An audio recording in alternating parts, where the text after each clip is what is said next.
Durante décadas, muchos aguardaron con ansias este momento, pero pocos estaban verdaderamente preparados para la revelación que el Papa Francisco, con un acto de profunda fe y valentía, compartió con el mundo: el tercer secreto de Fátima. Este mensaje, mantenido en silencio durante tanto tiempo, ahora se revela para advertirnos, guiarnos y despertar nuestras conciencias. ¿Qué quiso comunicarnos la Virgen María? Primeramente me gustaría invitarte a suscribirte a este canal, porque aquí estaré compartiendo cada día un mensaje profético para tu corazón. Y no olvides comentar abajo tu petición de oración y decirme por quién has estado orando en los últimos días, tu familia, amigos, por trabajo, por curación. Haz tu petición de oración abajo y acompañada de tu petición de oración. Dime también de qué país eres, para saber a qué países está llegando nuestro mensaje. Amén. ¿Por qué la Iglesia decidió guardar este secreto durante tantos años? Hoy, más que nunca, estamos llamados a escuchar con atención, pues este mensaje puede transformar nuestras vidas y el destino del mundo.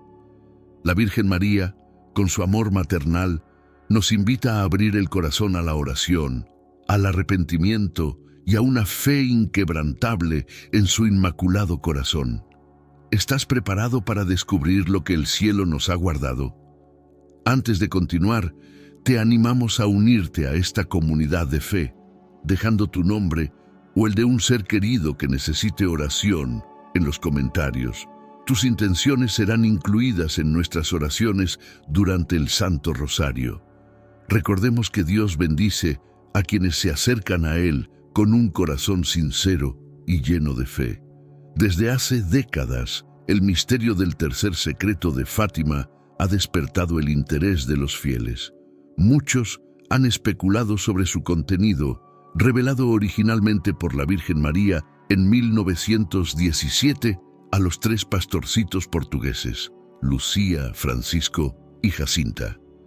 Estas apariciones marcaron un hito espiritual y el Papa Francisco, con sabiduría y profunda fe, decidió finalmente revelar este secreto, sacando a la luz una verdad que permaneció oculta durante años. El mensaje que la Virgen quiso transmitir es un llamado urgente a la oración, la conversión y la penitencia. El tercer secreto, objeto de teorías y debates, toca profundamente a los creyentes que anhelan conocer la verdad. Al hacerlo público, el Papa Francisco nos brinda una oportunidad para comprender más profundamente las intenciones divinas y reflexionar sobre nuestra fe. La Virgen María, con su mensaje cargado de simbolismos, nos recuerda la importancia del rosario y su inmaculado corazón como medios de protección espiritual.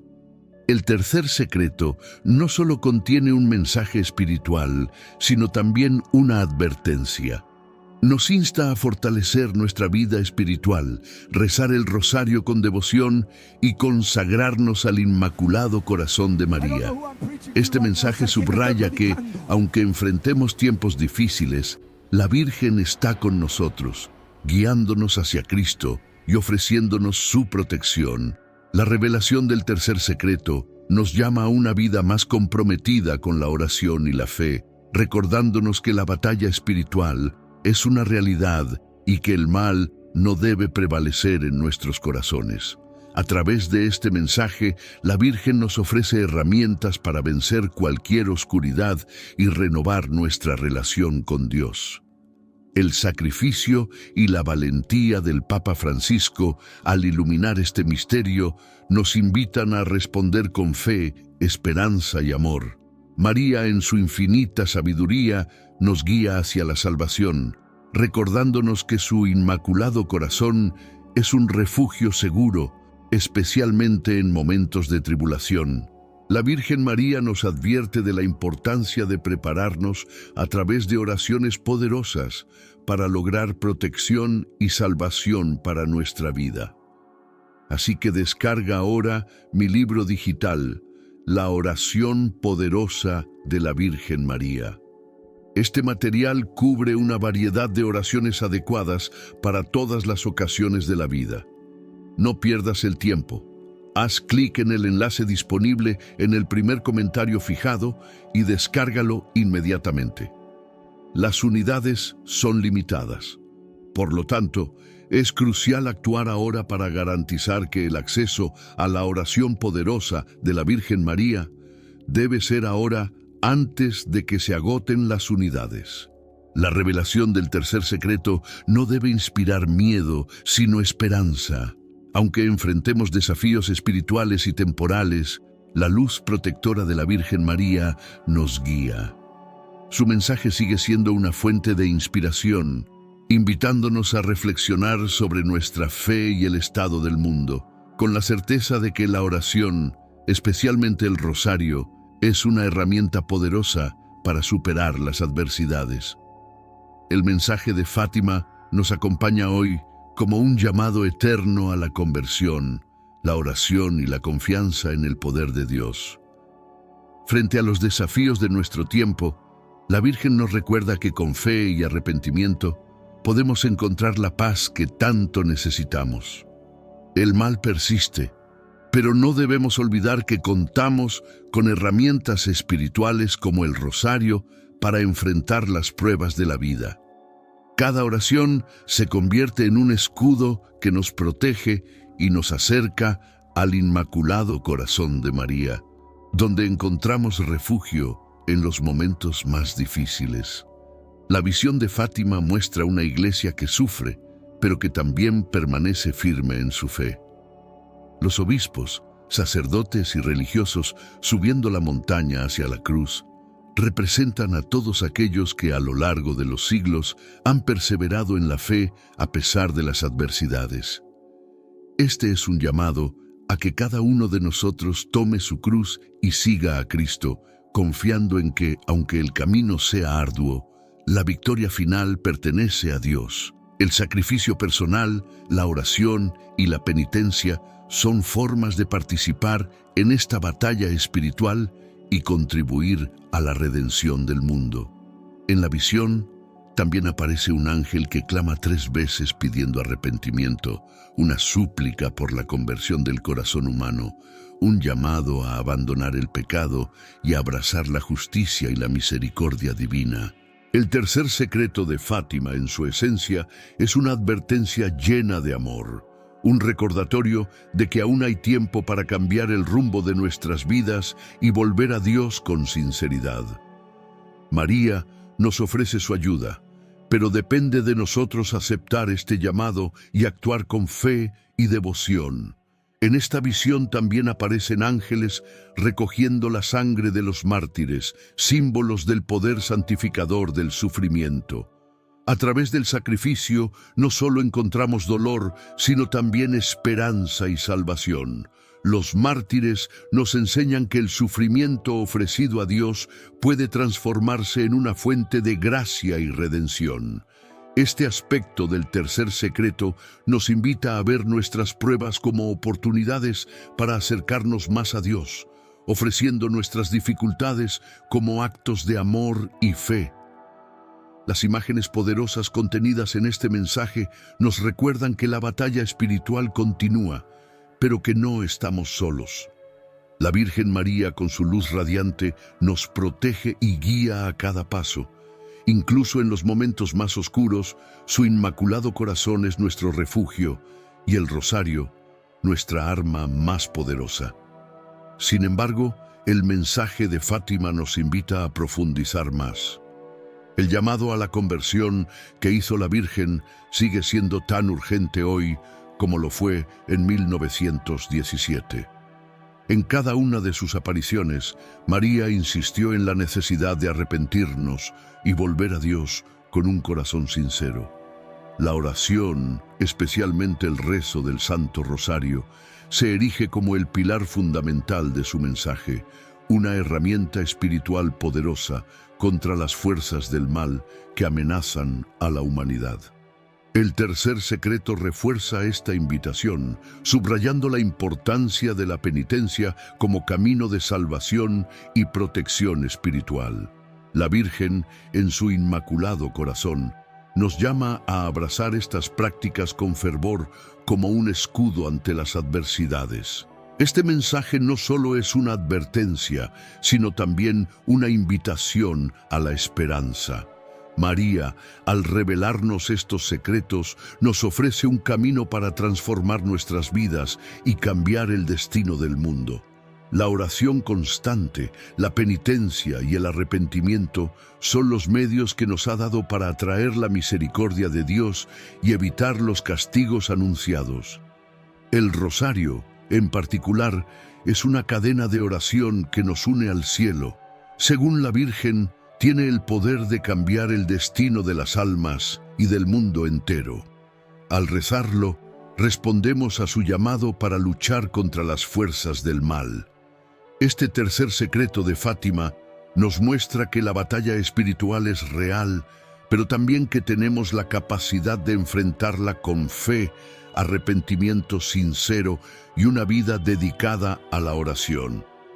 Estos actos no solo fortalecen nuestro espíritu, sino que también contribuyen a la salvación de otros. La penitencia, como subrayó la Virgen, es un acto de humildad que nos acerca a Dios, una forma de reparación por nuestros pecados y los de la humanidad. María nos invita a vivir en fe y arrepentimiento, no solo por nuestra salvación, sino también para interceder por quienes aún no han encontrado el camino de la conversión. A través de la oración, especialmente del rosario, podemos ofrecer nuestras súplicas por quienes más lo necesitan, acercándolos al Inmaculado Corazón de María y a la infinita misericordia de Dios. El mensaje de Fátima nos recuerda que nunca es tarde para volver a Dios. María nos pide que no nos desanimemos ante las dificultades, sino que con fe y devoción confiemos en el poder del arrepentimiento y la oración. Incluso en los momentos más oscuros, la luz de Cristo, reflejada en el Inmaculado Corazón de María, sigue brillando para guiarnos. Este tercer secreto no solo nos advierte sobre las consecuencias del pecado, sino que también nos ofrece esperanza. Con conversión y oración, podemos evitar la destrucción y encontrar la salvación en el amor de Dios. Este llamado a la fe es para toda la vida. María nos invita a hacer del rosario una práctica diaria, a consagrarnos a su Inmaculado Corazón y a confiar en la promesa de salvación que Dios nos ha dado. Cada oración es un paso hacia la luz, una oportunidad para renovar nuestra vida espiritual y contribuir a la redención del mundo. Uno de los rasgos más distintivos del Papa Francisco es su decisión de residir en la Casa Santa Marta en lugar del Palacio Apostólico, demostrando su compromiso con un estilo de vida sencillo. Asimismo, ha optado por un coche modesto en lugar de vehículos lujosos, en línea con la advertencia de Lucas 12:15 sobre evitar la avaricia. Estos gestos subrayan su solidaridad con los más vulnerables y su enfoque en la justicia social, en consonancia con Proverbios 31:8, que insta a defender a los pobres y necesitados. Las acciones y enseñanzas de Francisco han inspirado un cambio hacia una iglesia más inclusiva y centrada en los valores del Evangelio. Su disposición a abordar temas complejos, como las relaciones entre personas del mismo sexo, ha abierto un profundo debate dentro de la iglesia. Su enfoque compasivo resuena con Gálatas 3:28, que destaca la igualdad en Cristo, sin importar las diferencias. Otro aspecto notable de su papado es su interpretación del infierno como un estado de separación de Dios más que un castigo eterno, reflejando el mensaje del Salmo 103:8 sobre la compasión divina. También ha abordado problemas sociales actuales, como el desempleo juvenil y la soledad en la vejez, reafirmando su compromiso con la justicia social y el bienestar humano. Aunque considera el aborto un pecado grave, Francisco ha puesto un énfasis especial en la misericordia y el perdón. En 2016, amplió la facultad de los sacerdotes para absolver este pecado. reflejando la alegría en el cielo descrita en Lucas 15:7, cuando un pecador se arrepiente.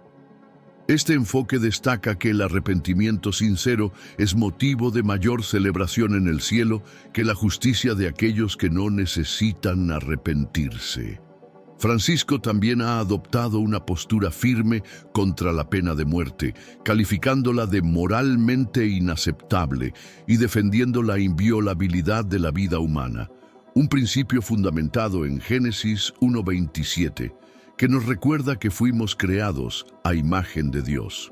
Uno de los enfoques más destacados y, en ocasiones, controversiales de su pontificado es su manera de presentar a Jesús como modelo de dedicación a los pobres y marginados. Los actos de Jesús, como sanar a los enfermos y consolar a los afligidos, son señalados por Francisco como ejemplos a seguir, en línea con Mateo 25:40. Cada vez que lo hicisteis con uno de mis hermanos más pequeños, conmigo lo hicisteis. En resumen, las acciones y mensajes del Papa Francisco desafían algunas normas tradicionales e invitan a la Iglesia a reorientarse hacia su misión esencial: amar, servir y ofrecer esperanza a un mundo necesitado. Su enfoque nos recuerda las palabras de 1 Juan 4:16. Dios es amor, y quien permanece en el amor, permanece en Dios y Dios en él. Este liderazgo y compromiso social están en sintonía con su misión de renovar la fe y guiar a los creyentes hacia una iglesia más compasiva e inclusiva. Si estas reflexiones resuenan contigo, sigue profundizando en este camino de aprendizaje y crecimiento espiritual. La expresión desatar se refiere a la autoridad sacramental que se ejerce en el sacramento de la confesión y la reconciliación, otorgada por Cristo a los apóstoles y en particular a Pedro. Esta autoridad tiene un alcance que trasciende lo terrenal, conectando la tierra con el cielo. Desde el martirio de Pedro, la Iglesia ha sido bendecida con una sucesión apostólica ininterrumpida, un legado que asegura la continuidad de la guía espiritual establecida por Jesús. A lo largo de la historia, aunque algunos han reclamado el papado sin legitimidad, solo aquellos elegidos por Dios, bajo la guía del Espíritu Santo, han ocupado verdaderamente la silla de Pedro. Cuando se elige un papa, es común afirmar que su designación es resultado de la inspiración divina, para fortalecer la confianza de los fieles en el nuevo pontífice. Sin embargo, esto no implica que el Espíritu Santo anule el libre albedrío de los cardenales. La elección del Papa puede entenderse como parte de la voluntad divina en un sentido amplio. Dios permite que los acontecimientos se desarrollen, aunque no siempre apruebe cada acción humana. Dios respeta la libertad de sus hijos, pero ofrece su guía y asistencia a quienes buscan su sabiduría. Jesús prometió que el Espíritu Santo guiaría a la Iglesia hacia la verdad, y esa promesa sigue vigente. Hoy, más que nunca, estamos invitados a abrirnos a esta guía divina en cada aspecto de nuestras vidas, especialmente en momentos de incertidumbre y desafíos.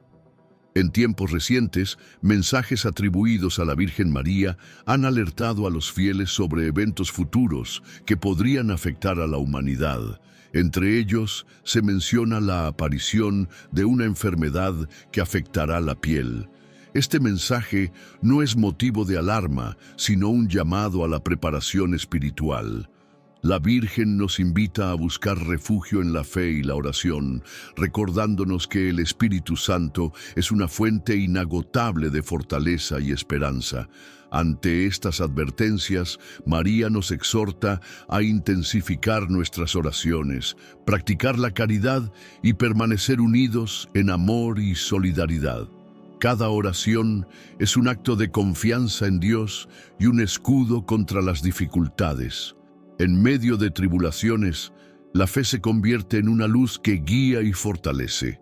Este llamado maternal también nos recuerda la importancia de cuidar unos de otros. especialmente a los más vulnerables, y no permitir que el miedo apague la esperanza en nuestros corazones. La caridad, el apoyo mutuo y la oración son herramientas poderosas para afrontar cualquier desafío. María, como Madre amorosa, nos cubre con su manto celestial, ofreciéndonos consuelo y protección. En estos tiempos difíciles, recordemos que cada prueba es una oportunidad para crecer espiritualmente y acercarnos más a Dios. El rosario, como siempre ha enfatizado la Virgen, es un arma poderosa contra las fuerzas del mal y un medio para atraer la gracia divina. Su mensaje no solo es una advertencia, sino una invitación a renovar nuestra confianza en el amor y la misericordia infinita de Dios. Permanezcamos vigilantes, fortalecidos por la fe y guiados por la esperanza. Cada oración y acto de bondad nos acerca más a la paz y la salvación prometidas por Dios. Que su luz y la protección maternal de María nos acompañen siempre. Cuidar nuestra salud y la de los demás es un regalo valioso. Practiquemos la caridad y extendamos nuestra mano a quienes más lo necesitan. No permitamos que el miedo apague la esperanza en nuestros corazones. Confiemos en Dios y en su infinita misericordia, que es la base de nuestra fortaleza. Continuemos orando por la protección divina, la sanación de los afectados y la sabiduría para quienes trabajan en encontrar soluciones en estos momentos difíciles. Cada prueba es una oportunidad para crecer espiritualmente, fortalecer nuestra fe y permanecer unidos en amor y solidaridad. Al igual que una madre cuida de sus hijos, María nos envuelve bajo su manto celestial, ofreciéndonos consuelo y esperanza. Que la paz de Dios esté con todos nosotros. Oremos con confianza en su amor eterno, que nunca nos abandona. Preparémonos para un mensaje especial. Nuestra querida Virgen María nos advierte sobre una plaga misteriosa que pronto afectará a la humanidad. En este tiempo de confusión y división, María nos insta a recuperar la luz mediante la fe y la oración, así como a reencontrar la alegría en la lectura diaria de la Biblia. Compartamos este mensaje con nuestros seres queridos y busquemos juntos la paz y protección divinas. ¿Te has preguntado cómo una vida aparentemente común puede transformarse y llegar a influir a millones de personas en todo el mundo? Jorge Mario Bergoglio, hoy conocido como el Papa Francisco, vivió una infancia modesta que marcó profundamente su camino espiritual. Nacido el 17 de diciembre de 1936 en Buenos Aires, Argentina, fue el mayor de 5 hermanos en una familia humilde. Su padre, Mario, inmigrante italiano, trabajaba en el sector ferroviario para garantizar el sustento del hogar, mientras su madre, Regina, una mujer devota y amorosa, inculcaba en sus hijos valores esenciales como la fe, el respeto y el amor familiar. Jorge creció en un barrio multicultural donde convivían familias de diferentes tradiciones. Este entorno diverso moldeó su empatía y comprensión de la humanidad, valores que lo acompañaron toda su vida. Aunque su familia era profundamente católica, fue en este ambiente de diversidad donde comenzó a desarrollar una sensibilidad especial hacia los demás. Además, su educación en una escuela católica dirigida por los salesianos le proporcionó una base sólida en la formación moral y espiritual. Desde muy joven, Jorge mostraba una curiosidad insaciable y una profunda inclinación por la espiritualidad. Sus padres reconocieron esta vocación y lo inscribieron en una escuela católica que fomentaba tanto la educación académica como la formación religiosa. Las clases de catecismo despertaron en él un interés profundo por las Escrituras, llevándolo a cuestionarse cómo las enseñanzas de la fe podían impactar y mejorar la vida de las personas. Aunque sus amigos soñaban con carreras en el deporte o en negocios familiares, Jorge sentía un llamado diferente. Durante su adolescencia, enfrentó momentos de reflexión profunda, cuestionando las injusticias sociales y las contradicciones que veía a su alrededor. La pobreza que lo rodeaba y la agitación política en Argentina lo llevaron a preguntarse: si Dios es amor, ¿por qué hay tanto sufrimiento? Estas inquietudes lo impulsaron a buscar respuestas y fortalecer su relación con Dios. A pesar de los desafíos, Jorge mantuvo una firme convicción en el amor al prójimo como el núcleo de su fe. Su camino espiritual comenzó a tomar forma, preparándolo para la extraordinaria misión que más tarde impactaría a millones de personas. Hoy, su historia es un testimonio de cómo una vida dedicada a la fe y la compasión puede transformar al mundo. ¿Alguna vez te has preguntado cómo la vida de una persona común puede transformarse de manera tan extraordinaria que llegue a influir a millones de personas en todo el mundo? ¿Qué lleva a alguien desde una infancia humilde en las calles de Buenos Aires a convertirse en una de las voces más influyentes y compasivas de la Iglesia Católica? Antes de que su travesía comenzara, hubo un momento crucial que no solo definió su destino, sino que también preparó el camino para una revelación que impactaría a millones. ¿Cómo puede una infancia modesta en Argentina estar relacionada con una verdad sobre Jesús que desafiaría la fe de los creyentes más devotos? Este es el fascinante enigma detrás de Jorge Mario Bergoglio, el hombre que llegaría a ser conocido como el Papa Francisco. Su historia no es solo una de fe y devoción, sino también de transformación personal y profundas revelaciones que tocarían corazones alrededor del mundo. Nacido el 17 de diciembre de 1936, Jorge fue el mayor de 5 hermanos. Criado en una familia modesta en Buenos Aires, Argentina, su padre, Mario, un inmigrante italiano, trabajaba en el sector ferroviario para asegurar que su familia tuviera una vida digna. Su madre, Regina, una mujer devota y amorosa, dedicó su vida a inculcarles valores como la fe, el respeto y el amor familiar. El barrio donde Jorge creció era un crisol de culturas, con familias de diversas procedencias conviviendo lado a lado. Esta diversidad le dio una perspectiva única desde una edad temprana, permitiéndole apreciar diferentes tradiciones y formas de vida, lo que eventualmente moldearía su comprensión de la humanidad y su compasión. Aunque su familia era profundamente católica, fue en este entorno multicultural donde Jorge comenzó a desarrollar un sentido de empatía que lo acompañaría toda su vida. La diversidad y la influencia familiar jugaron un papel clave en su despertar espiritual, mientras su educación en una escuela católica dirigida por los salesianos le proporcionaba las bases de su formación religiosa. Desde joven, Jorge Mario Bergoglio tenía una curiosidad insaciable. Observaba el mundo con una sensibilidad que lo llevó naturalmente a interesarse por la espiritualidad. Sus padres notaron su inclinación espiritual y decidieron inscribirlo en una escuela católica local, conocida por su enfoque en la moral y la espiritualidad. Jorge se destacó no solo por su rendimiento académico, sino también por su profundo interés en las enseñanzas de la fe. Las clases de catecismo despertaron en él una necesidad de entender las escrituras más allá de lo convencional, y los sacerdotes y monjas que lo guiaban pronto reconocieron su potencial. A medida que crecía, Jorge comenzó a hacerse preguntas profundas sobre la fe y el papel de la Iglesia en el mundo. Este cuestionamiento lo llevó a diálogos con sus profesores, quienes se sorprendían de su deseo de entender cómo las creencias religiosas podían mejorar la vida de las personas.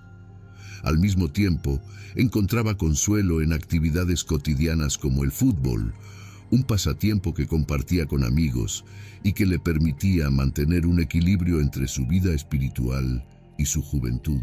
Sin embargo, mientras sus amigos soñaban con carreras en el deporte o en negocios familiares, Jorge sentía un llamado distinto: una voz interior que lo guiaba hacia una vocación espiritual.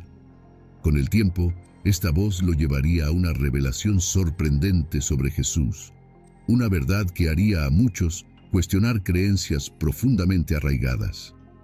Durante su adolescencia, Jorge se involucró cada vez más en la vida espiritual, dedicando más tiempo a la reflexión y a las visitas a la iglesia, no por obligación, sino por un deseo genuino de buscar un significado más profundo en la vida. Sus amigos notaban su cambio, y mientras algunos seguían enfocados en las trivialidades de la juventud, Jorge parecía estar preparándose para algo mucho más grande, algo que ni siquiera él comprendía completamente en ese momento. Así comenzaba su extraordinaria travesía espiritual. Jorge Mario Bergoglio, desde joven, mostró una inclinación espiritual que, aunque fuerte, no estuvo libre de desafíos. En más de una ocasión, cuestionó su fe mientras caminaba solo, reflexionando sobre las injusticias y contradicciones que observaba en su entorno. La pobreza que rodeaba su hogar y la brutalidad política que sacudía a Argentina en ese momento. Se preguntaba, si Dios es amor, ¿por qué hay tanto sufrimiento? Estos pensamientos lo sumergieron en una profunda búsqueda de respuestas, enfrentando una lucha interna entre la fe y la duda, el idealismo religioso y la cruda realidad de su sociedad. A pesar de estas inquietudes, Jorge mantuvo una firme convicción de que el amor al prójimo debía ser la piedra angular de cualquier camino que decidiera tomar. Fue durante este periodo que un evento marcó un giro decisivo en su vida. A los 21 años, sufrió una grave infección pulmonar que lo llevó a someterse a una cirugía de emergencia en la que perdió parte de uno de sus pulmones. Este complicado episodio de salud lo obligó a un largo tiempo de recuperación, durante el cual reflexionó profundamente sobre la fragilidad de la vida y su propósito. Fue en este momento de vulnerabilidad cuando Jorge comenzó a sentir con más claridad su vocación de servir a Dios. Aunque no tomó la decisión de inmediato, este suceso fue clave para que entendiera que su destino estaba estrechamente vinculado a la Iglesia. Al completar su formación académica, decidió entrar al seminario, una elección que, aunque fue apoyada por su familia, especialmente por su padre, no estuvo exenta de dudas, sobre todo por parte de su madre, quien soñaba con verlo formar una familia. Sin embargo, Jorge siguió adelante con determinación y se matriculó en el Seminario de Buenos Aires, donde se sumergió en estudios de teología, filosofía y formación pastoral durante 3 años. En 1958 ingresó a la Compañía de Jesús, la Orden de los Jesuitas, donde asumió los votos de pobreza, castidad y obediencia, pilares fundamentales de la vida jesuita. Su formación con los jesuitas fue intensa, enfocada no solo en el estudio teológico, sino también en el servicio comunitario. Durante este tiempo, meditaba profundamente sobre pasajes bíblicos como Mateo 25, 35 a 36, que hablan de la importancia de cuidar a los necesitados, lo cual moldeó su visión sobre el servicio y la misión pastoral. En 1969 fue ordenado sacerdote, lo que marcó el inicio de una nueva etapa en su vida, dedicada tanto a la enseñanza como al trabajo pastoral, siempre animando a sus alumnos a pensar críticamente y actuar con integridad moral. Este periodo coincidió con tiempos turbulentos en Argentina, cuando el país atravesaba una dictadura militar. A pesar de los riesgos, Jorge se mantuvo firme en sus principios, inspirado por las enseñanzas bíblicas de justicia y misericordia. En 1973 fue nombrado superior provincial de los jesuitas en Argentina, un cargo en el que demostró un fuerte sentido de responsabilidad y liderazgo. Finalmente, en 2001, su trayectoria alcanzó un nuevo hito cuando el Papa Juan Pablo II lo nombró cardenal, lo que amplió su influencia dentro de la Iglesia. En 2013, su camino llegó a su punto culminante al ser elegido Papa, tomando el nombre de Francisco. Su elección rompió con tradiciones al convertirse en el primer Papa jesuita, y su liderazgo se ha caracterizado por su humildad y su enfoque en los problemas sociales más urgentes. Desde el comienzo de su papado, Francisco se destacó por su valentía para enfrentar problemas globales y abordar temas delicados, lo que lo diferenció de muchos de sus predecesores. Su coraje y determinación evocan el espíritu de Santiago 1:27, que define la religión pura como el cuidado de los necesitados y el evitar la corrupción del mundo. Francisco, fluido en español, italiano y alemán, utilizó estas habilidades para comunicarse con una audiencia global, conectando con comunidades diversas y cumpliendo el llamado de Romanos 12:16 a vivir en armonía y humildad. El Papa Francisco ha hecho énfasis en combatir la desigualdad, proteger el medio ambiente y fomentar la compasión. Además, ha impulsado reformas importantes en la Iglesia buscando mayor transparencia y responsabilidad, reflejando el mensaje de Miqueas 6:8 sobre practicar la justicia, amar la misericordia y caminar humildemente con Dios. En sus viajes por el mundo se ha reunido con personas de todas las esferas sociales, poniendo en práctica Mateo 28:19 y extendiendo el alcance de la Iglesia al servicio de los más necesitados. Uno de los aspectos más notorios de su papado es su humildad. Francisco optó por vivir en la Casa Santa Marta en lugar del Palacio Apostólico, tradicionalmente habitado por los papas, mostrando su compromiso con un estilo de vida sencillo. Su decisión de usar un coche modesto y evitar lujos refuerza su deseo de seguir las enseñanzas de Lucas 12:15, que advierte sobre la avaricia. Esta elección simboliza su solidaridad con los más vulnerables y su enfoque en la justicia social, como lo señalan Proverbios 31:8-9, que llama a defender a los pobres y necesitados. Las acciones de Francisco, junto con sus enseñanzas, han inspirado cambios hacia una iglesia más inclusiva y justa, enraizada en los valores del Evangelio. Su disposición para abordar cuestiones difíciles, como las relaciones entre personas del mismo sexo, ha generado un debate profundo dentro de la Iglesia. Su enfoque más compasivo resuena con Gálatas 3:28, que subraya la igualdad en Cristo sin importar las diferencias. Otro tema innovador en su papado es su interpretación del infierno. En lugar de verlo como un lugar de castigo eterno, ha sugerido que podría entenderse como un estado de separación de Dios, donde las almas de los impenitentes dejan de existir. Esta visión, más centrada en la misericordia divina, está alineada con el mensaje del Salmo 103:8 sobre la compasión y el amor de Dios. El Papa también ha abordado temas sociales contemporáneos como el desempleo juvenil y la soledad de los ancianos, subrayando su compromiso con la justicia social. En cuanto al aborto, aunque lo mantiene como un pecado grave, ha resaltado la importancia de la misericordia y el perdón. En 2016, amplió la facultad de los sacerdotes para absolver este pecado, reforzando el mensaje de Lucas 15:7 sobre el gozo en el cielo por el arrepentimiento. El Papa Francisco ha dejado claro que un pecador arrepentido es motivo de mayor alegría en el cielo que 99 justos que no necesitan arrepentirse. Su firme oposición a la pena de muerte es también digna de mención, pues ha afirmado que esta práctica es moralmente inaceptable en cualquier circunstancia. Esto refuerza su creencia en la inviolabilidad de la vida humana, fundamentada en Génesis 1:27, que nos recuerda que Dios creó al hombre a su imagen, haciéndolos hombre y mujer. Sin embargo, tal vez una de las declaraciones más controvertidas del Papa Francisco ha sido su enfoque sobre la figura de Jesús.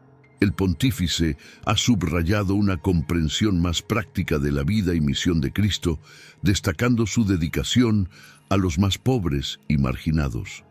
Las acciones de Jesús, como sanar a los enfermos y consolar a los afligidos, se presentan como un ejemplo a seguir para los cristianos de hoy, recordándonos Mateo 25:40.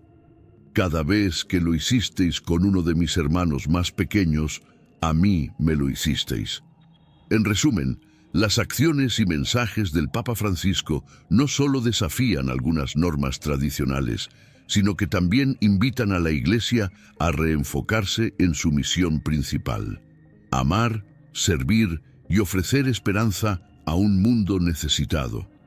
Al meditar sobre estas enseñanzas, recordamos las palabras de 1 Juan 4:16. Dios es amor, y quien permanece en el amor, permanece en Dios, y Dios en él. Si las palabras del Papa han resonado contigo, no dudes en dar me gusta y suscribirte para que podamos continuar compartiendo juntos este camino.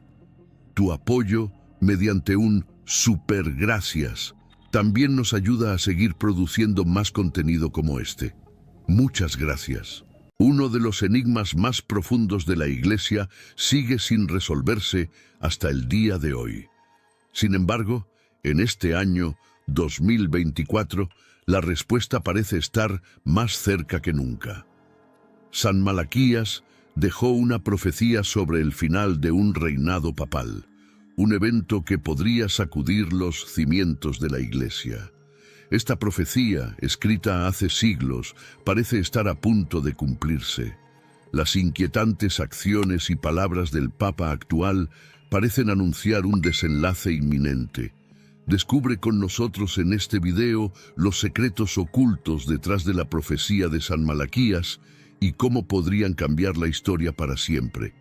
La profecía de San Malaquías, un visionario del siglo XII, revela que el poder papal se basa en la primacía de San Pedro entre los apóstoles y el liderazgo que Cristo le otorgó al establecer su iglesia. Esta autoridad, conocida como la Majestad de Pedro, ha sido la base del papado a lo largo de los siglos. A pesar de la evolución del papel papal, el Papa, como vicario de Cristo, sigue teniendo la autoridad final en cuestiones de fe y moral, y es el encargado de preservar la unidad de la Iglesia. Por tanto, el Papa tiene un papel crucial dentro de la Iglesia. Sin embargo, la profecía de San Malaquías sugiere que la era del Papa está cerca de su fin. San Malaquías, quien nació en 1094 y murió en 1148, es conocido por sus milagros y curaciones, pero especialmente por sus profecías. La Iglesia Católica ha confirmado la autenticidad de las visiones y predicciones de San Malaquías. En 1190 fue canonizado por el Papa Clemente III. Durante una visita a Roma en 1139, San Malaquías tuvo una visión que incluía una lista de los 112 papas que gobernarían hasta el fin del mundo. La visión también contenía breves descripciones en latín sobre cómo identificar a cada papa. Esta visión fue escrita y entregada al papa de la época, pero se perdió en los archivos de la Iglesia durante siglos. Cuando finalmente se reveló, los líderes de la Iglesia encontraron notables similitudes entre la profecía y los papas de los años anteriores. Según la profecía, solo habría 112 papas desde ese momento. Te preguntarás en qué era papal nos encontramos actualmente. No necesitas contar más. Te lo revelaré ahora mismo. Hemos visto a 111 de ellos venir y partir. Aquí está lo que la profecía dice sobre el último papa, Gloria Olivi, que significa la gloria del olivo. El último papa, el Papa Benedicto XVI, fue elegido el 20 de abril de 2005. Incluso el propio Papa Benedicto XVI predijo un reinado corto debido a su edad y salud. La profecía de San Malaquías parece ajustarse una vez más. ¿Qué pasa con el último papa según la profecía?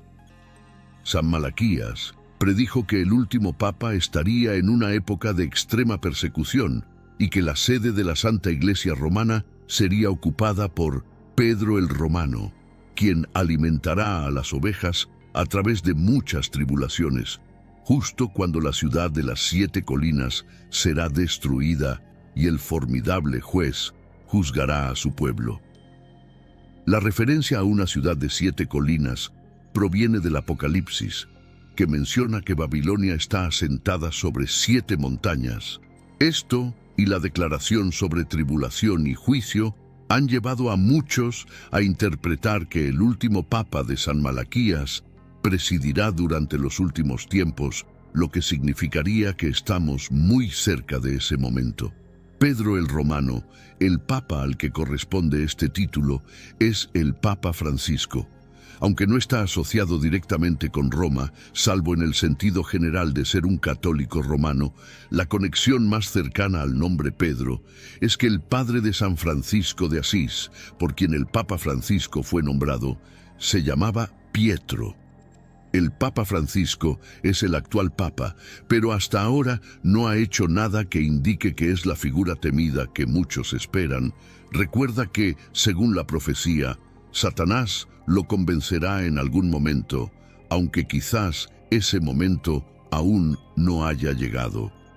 La profecía de San Malaquías sobre la ciudad de las 7 colinas siendo destruida podría coincidir con la profecía bíblica a medida que la interpretamos. Las interpretaciones de la profecía varían, con defensores y detractores ofreciendo perspectivas contrastantes. La pregunta de si el Papa Francisco es el último papa sigue sin resolverse y sigue intrigando a muchos. Solo el tiempo dirá. El 12 de marzo de 2013, los cardenales entraron al Vaticano y cerraron las puertas. Nadie sabía si el cónclave sería largo o corto. La primera votación papal se realizó esa tarde, pero el humo negro que emanó de la chimenea de la Capilla Sixtina indicó que no se había elegido un papa. El 13 de marzo se realizaron 2 votaciones por la mañana y nuevamente el humo negro apareció, sin elección. Después del almuerzo, los cardenales debían emitir 2 votos más. Lo que estaba ocurriendo dentro de la Capilla Sixtina era un secreto total.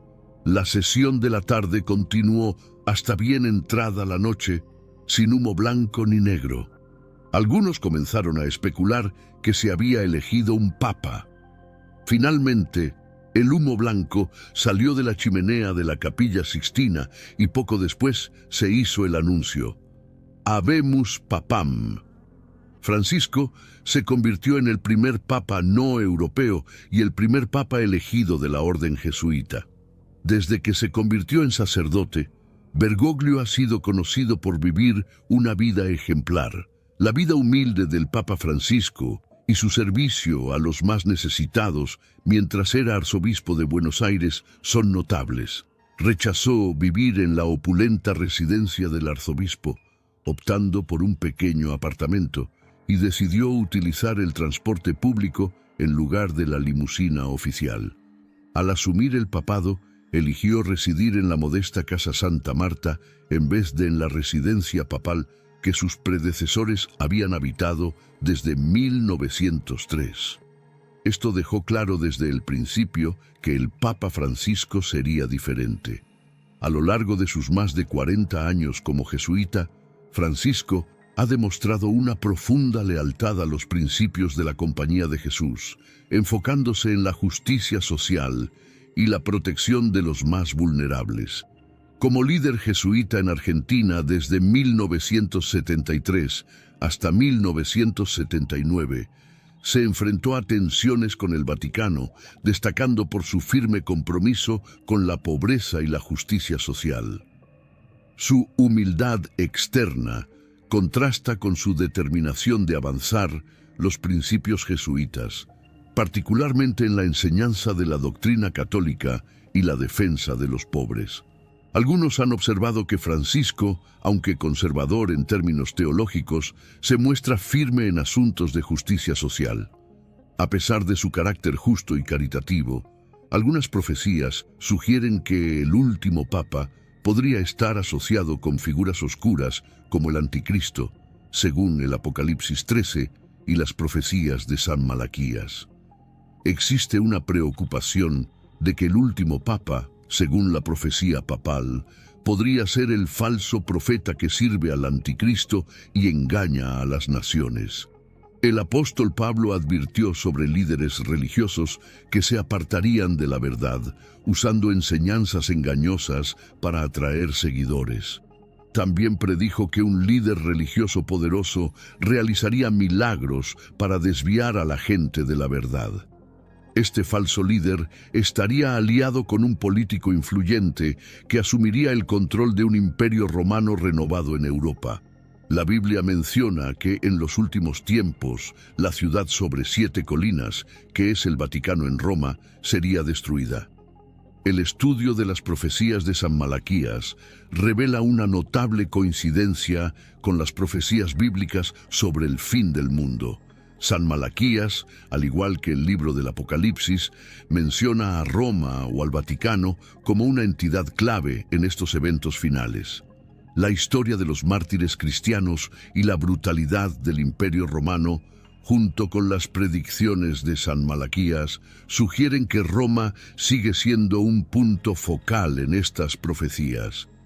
Es crucial mantener la vigilancia sobre estos temas, ya que las profecías de San Malaquías deben ser consideradas con seriedad debido a su posible veracidad. Podría ser auténtico, pero solo el tiempo lo dirá. Recuerda que es demasiado pronto para evaluar la influencia que Francisco podría tener en los eventos del fin de los tiempos.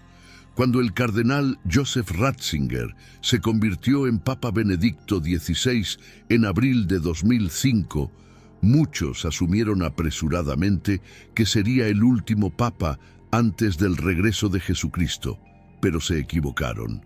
Considera que Juan Pablo I solo sirvió durante 33 días en 1978, el año de los 3 papas. El papado de Francisco podría ser breve, preparando el terreno para un sucesor más carismático, o podría ser largo y lleno de drama. Lo que sabemos es que, basado en la historia y en las Escrituras, la afirmación de Francisco de ser el sucesor de Pedro y el actual portador de la autoridad de Cristo es una exageración basada en tradiciones humanas y no en la palabra de Dios.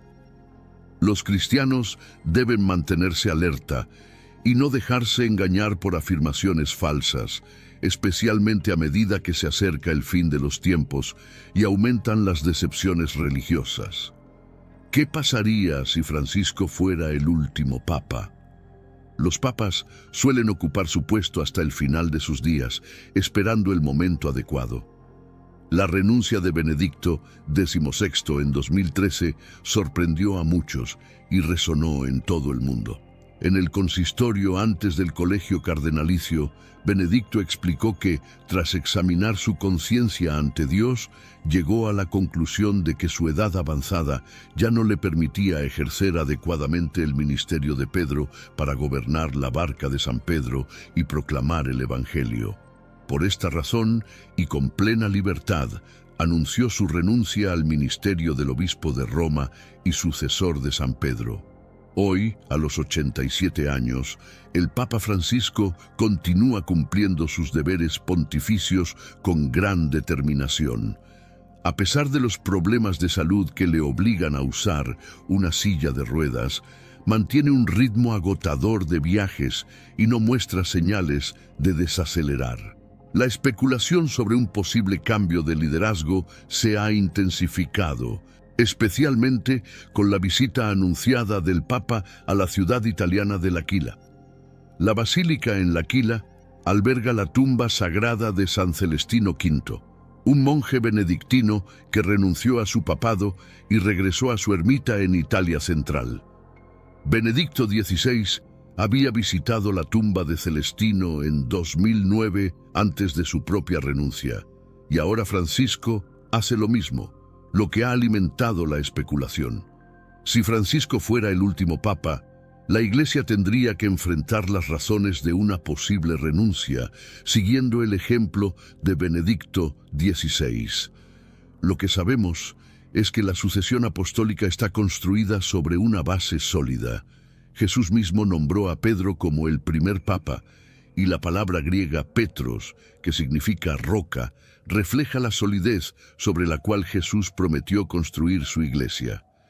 En 2014, en su regreso de Corea del Sur, Francisco sugirió que su pontificado podría ser breve, pero nunca se puede predecir con certeza el futuro.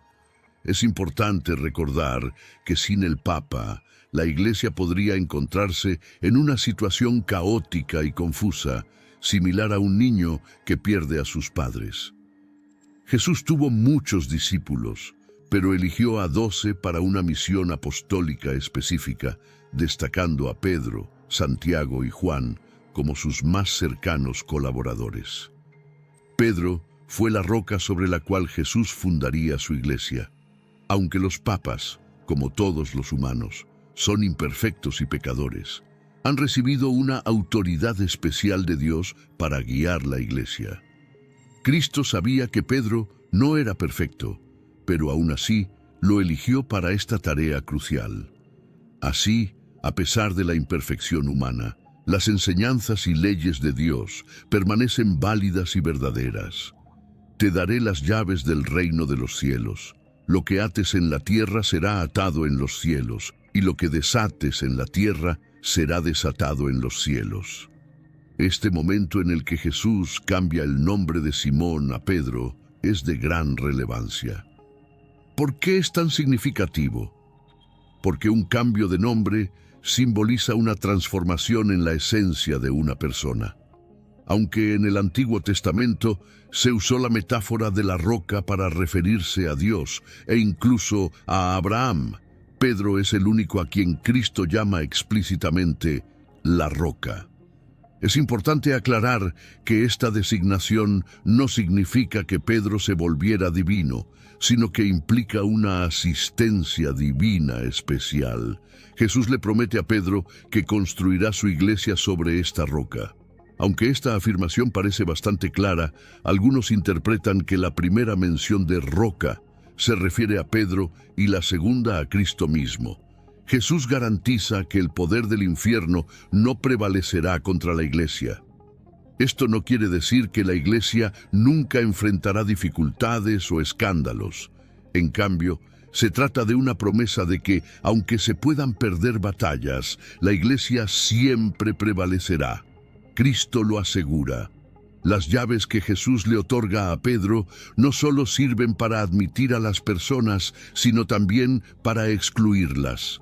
Estas llaves simbolizan poder, como se ve en Isaías 22, donde el primer ministro de Israel recibe las llaves, otorgándole el poder de gobernar al pueblo de Dios en la tierra. Lo que Jesús hizo no solo marcó un hito para el futuro, sino que también está arraigado en el pasado. En Lucas 10:16, Jesús dice: «El que a ustedes escucha, me escucha a mí. El que a ustedes rechaza, me rechaza a mí. Y el que me rechaza a mí, rechaza al que me envió». Jesús le da a Pedro el poder de atar y desatar, lo cual se refiere al poder sacramental a través de la confesión y la reconciliación. Pregúntate cómo podrían saber Pedro, los apóstoles o cualquier sacerdote qué pecados atar o desatar si no hubieran escuchado primero esos pecados. Jesús es claro al afirmar que tienen autoridad en la tierra, que tiene validez en el cielo. Desde el martirio de Pedro, hemos sido bendecidos con una sucesión apostólica ininterrumpida. Aunque a lo largo de la historia ha habido momentos en los que varias personas se han proclamado papas, solo ha habido un papa verdadero a la vez, elegido por Dios. Cuando se elige un papa, la gente a menudo dice que es la elección de Dios y que el Espíritu Santo guía el cónclave. Aunque es común que se hable de esta manera para construir confianza en el nuevo pontificado, es importante entender que el Espíritu Santo no anula el libre albedrío de los cardenales. ¿En qué sentido se puede considerar que la elección de un papa es la voluntad de Dios? Es una cuestión de interpretación. Dios, en su providencia, permite que sucedan eventos y, en ese sentido amplio, la elección de un papa puede verse como parte de su voluntad. Sin embargo, esto no significa que Dios apruebe todo lo que sucede. Puede ser la voluntad de Dios permitir que alguien cometa un pecado, pero eso no implica que apruebe el acto en sí.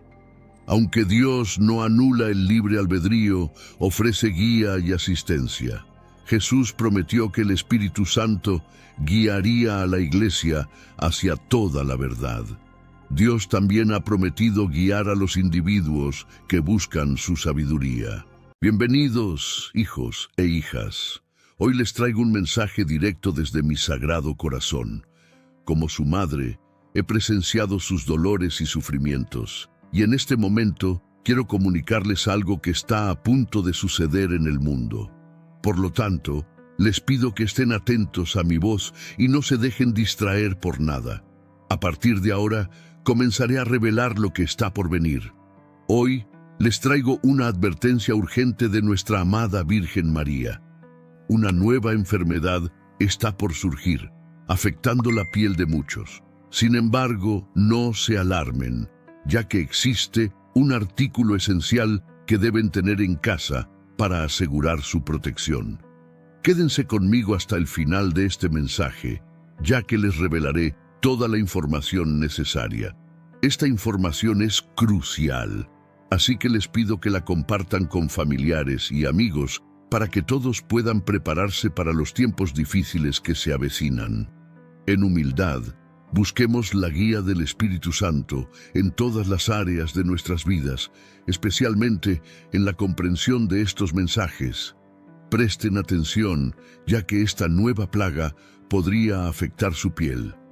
Los invito a unirse a mí en una oración poderosa.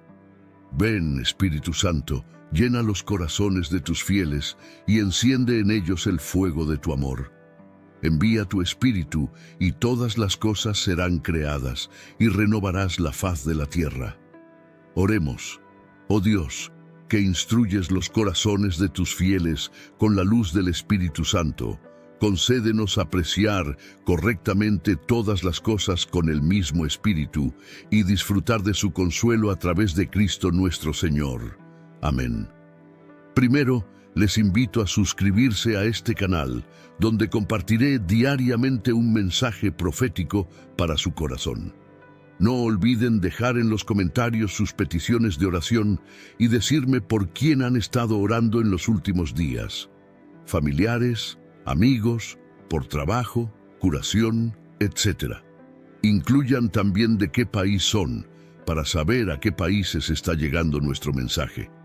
La Virgen María nos advierte de la